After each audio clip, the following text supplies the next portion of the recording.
Ang taong sipsip sa mga taong may pakinabang madalas kumakapit. Tulad din niya ng mga plastic, hanggat may silbi ka, doon siya didikit.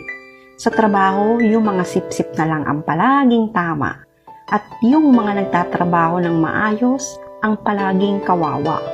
Sipsip, sila yung uri ng nilalang na hilig pumapel sa mga amo. Piling nagmamagaling pero isip talangka naman. Dahil takot yan masapawan at maitsapwera sa sarili niyang multo. Sila yung mga taong ayaw kang maging masaya, kaya sinisiraan ka sa iba. At tipong gagawin ng lahat, mauna lang silang umangat. Kaya lagi mong tatandaan na huwag kang manira ng iba para lang umangat ka.